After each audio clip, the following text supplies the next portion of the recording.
Welcome to the Barachois Inn. We're here in Prince Edward Island and I'm speaking with Judy.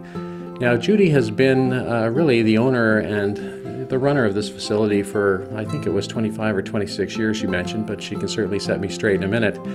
Anyways, I think one of the things that stuck out in our conversation was you and your husband have really taken this in from the ground up.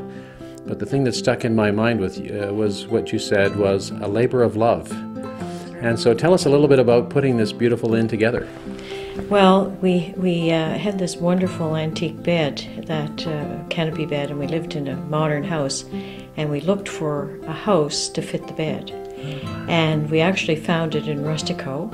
Beautiful house. We could tell it had great bones, but it had been kind of neglected.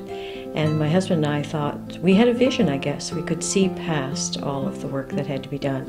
And in 1982, we ventured to buy this property, a lot of people questioning why we had done it.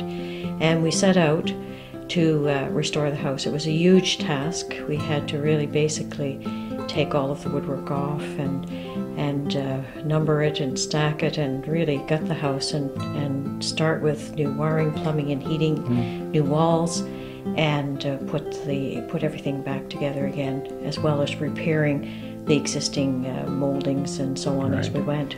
And I believe, how old is the house now? The house was built in 1880 by a man called Joseph Gallant, and so this year we're looking at 130 years old. Well, it's looking a lot better than 130 years old, and I know you're seeing the pictures as we talk. And I think something that once again sticks out in my mind, you know, when I talk to somebody like you, Judy, who's been doing this for as long as you've been doing it. Why have you been doing it? What is it that makes you want to actually, you know, look after, you know, an inn and all of these people and guests? What drives you to do that? Well, you know, one of the things that people asked us, this very large house, and we had 2 children, and of course our children are grown and have their own homes, and what were you going to do with such a large house? And then they said to us, had you ever thought about starting a bed and breakfast? And in the summer of 1984, when we had completed the inside of the house, we decided we would try.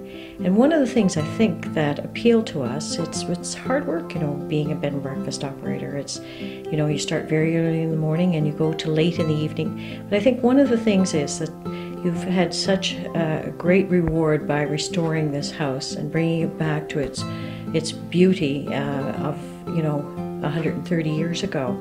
And what I think is nice is to be able to share it with people. And I really enjoy the collecting, you know, putting the pieces of, you know, decorative pieces that we've put here and making the place very homey.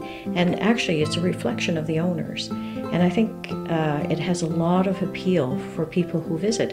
And they seem very comfortable in the surroundings. They'll even comment about the fine pieces of antiques that we have in our collection and how we mix it with contemporary and historical crafts and paintings and art, you know. So sure. I think it's all of that sharing, because, you know, what is the point of having something if you never share it with anyone? Oh, absolutely. So I'm going to talk a little bit about sort of what surrounds us here.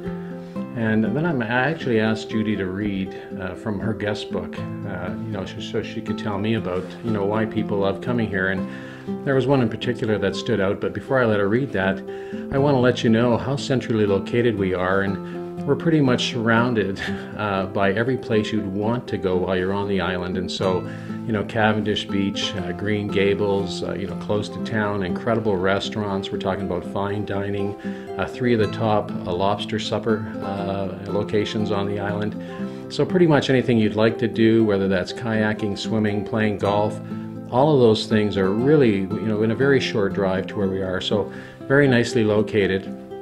There's some incredible history about the home, and I really invite you to, you know, come to the site and learn more about the Barachois Inn. But I'm going to pass it over to Judy here, and just if you could just read one of these passages would be kind of nice for our audience.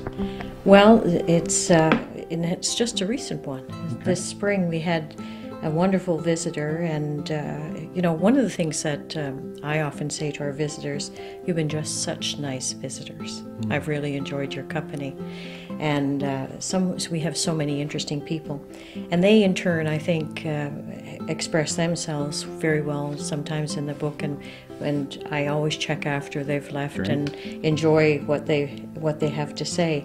And we had one guest who talked about, she says, thanks a lot for making Barachois Inn such a nice, pleasant, and happy and relaxing place to stay, and we want to do that for sure. But besides that, she says, I came in to visit a dreamland of my childhood favorite novel, Anne of Green Gables. And what happened, she says here, I found many more reasons to come back. That was the primary reason for her visit as a lifetime Anne fan. But what she felt was that truly there were so many wonderful things to see and do, and that she was definitely planning to come back. Yeah, and I you know, with emphasis, you know, PEI is such a beautiful place, and all of that more or less on the doorstep here. So we'd like to thank you all for listening, and I know Judy's looking forward to seeing you here at her home, which she is going to make your home. So thank you very much. Thank you very much, and yes, come to Prince Edward Island, and we'd love to welcome you to the Barachois Inn. Great, thanks Judy. Welcome.